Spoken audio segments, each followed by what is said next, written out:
Okay, we're back here, 10:44 right now, and the news coming out of Chicago here this morning. Jerry Springer has passed away at the age of 79. We want to bring our Betsy Ross back in here because you spent many years working with Jerry over at Channel 5, and our Steve Horstmeyer worked with him as well. Do you remember that time where when he went on to the net? Because for a while there, he was local, and he still went back and forth and did the national show. Yeah, he did that commute for quite some time. Like he would anchor like maybe 3 days a week. He would come down to Cincinnati and anchor, you know, because then, I mean, it was, Channel 5 ruled the world right then. And it was one of these things that, you know, they didn't want to get rid of Jerry, but they wanted to have that talk show because they did, as you mentioned earlier, kind of envision him as the next Phil Donahue. Who started in Dayton, Phil, and so that connection, in Dayton. And so, you know, he did that commute for quite some time until they finally did replace him full-time on the anchor desk so he could go to Chicago and finish up, you know, what he was doing there with the talk show. Sure. We want to and bring Steve Horstmeyer is on the phone for us. Steve, good morning to you. Your thoughts on this? A lot of people shocked. And Chief Meteorologist. Go ahead, Steve. Yeah, the first thing I saw was that Jerry had passed away, and I want to echo what Betsy said just a little while ago, is that he was one of the smartest people I ever knew. He was also very informed, but you always look back when somebody passes away and you think, what was the defining characteristic? And to me, Jerry Springer, even as he got bigger and bigger and bigger and more important in the industry, was always kind to everybody, whether it was his co-anchors, whether it was the people like me that worked with him, but I was down a tier. I was like second-level people at WLWT at the time, or even if it was the cleaning person that came in and said something to him, he always listened, was always kind, and he treated everybody with kindness. And that's the one thing that sticks with me about interacting with Jerry Springer over the years. Yeah, and Steve, you know, you mentioned that he's back, and I know Chicago was quote-unquote home, but I believe he had a place here over the years, and he was back in just as recently as last week. I saw, you know, doing a charitable and, you know, nonprofit work for people, and you are right. Every time he would come in the studio here, we never worked with him, obviously, but he was always super kind. It just seemed like the guy next door, or the guy in front of you at Skyline.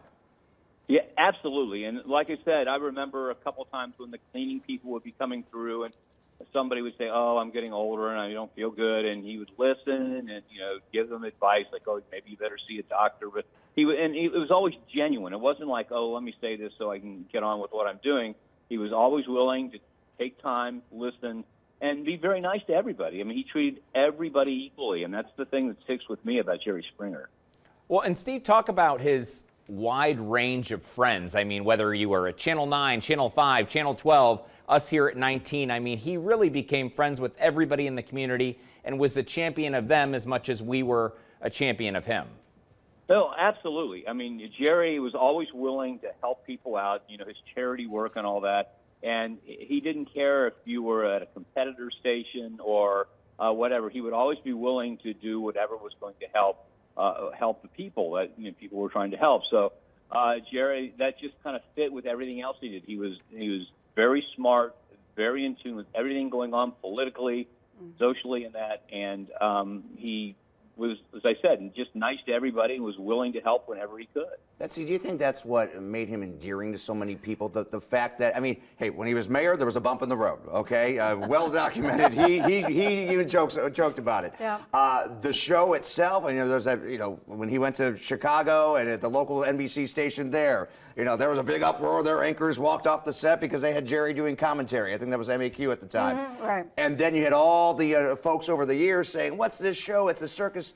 But then I think he wanted people over because they knew that he knew what was going on, and then his political and his smart side. Right. He got the joke. Yeah. And he was very self-deprecating.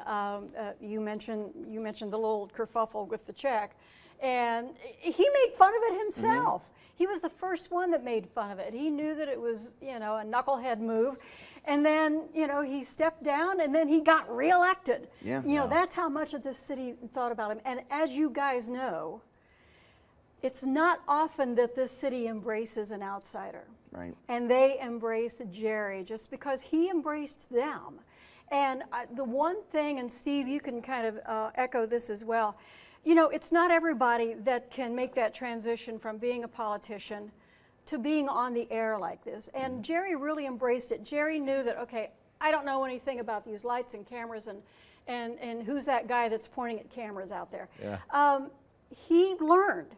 He embraced it, and he learned, and he worked at it. He worked on that commentary. If you grew up watching Jerry's commentary, he wrote that all night. He would rehearse it. He would change it. Did he have to run that by people beforehand, or no? Nah, No, I didn't think so. no. Yeah. No. Just go with it. Yeah. Just go with it. Steve's saying no. Today, that might be a little different. That's Yeah. true. But he worked on that commentary all night to make sure that it got the point across and really echoed what the community was feeling at the time. Because some of his commentaries were spot on, and they were thoughtful, and they were, you know, they really hit the tone of what the community was feeling at the time. So it wasn't just a throwaway, you know, 2.5 minutes. Steve, you remember he used to just sweat over those, and he used to really take the time to write those and write them thoughtfully.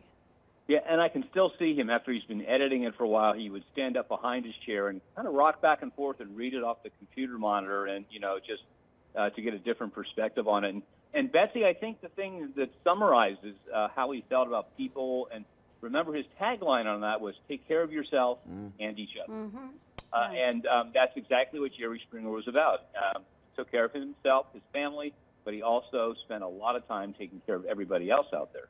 Yeah, there was not a neighborhood that he was not known, that he would be greeted, shaking hands. I mean, yes, that is part of a politician's job, but people in this town truly embraced him as one of our own. Yes, he was a politician, but he was a personality. But he lived here, and he was one of us. Unless you read his in Wikipedia, you would think he was from Cincinnati, born and raised. I know. Yeah. I know, which is kind of cool. Well, Yeah, it's really cool. What's interesting is that, you know, he always was honest and open. And you talked about the troubles he had early on and all that. And Betsy said, well, yeah, he made fun of himself and self-deprecating, but he was always honest and open about it. If somebody would have walked up to him and talked about the check incident, he would right away admit, yeah, it was a dumb thing to do, but that's in the past, let's move on. So Yeah. I think just the openness and the fact that he wasn't trying to spin everything, I don't think he ever tried to spin anything, just made him endearing to people. Yeah, absolutely. Well, again, we're just catching up on the sad passing of course, Jerry Springer at the age of 79 at his home in Chicago after what his AP report says was a brief illness. We have learned from sources it was cancer. So the latest on his passing, his impact here in Cincinnati and around the country coming up.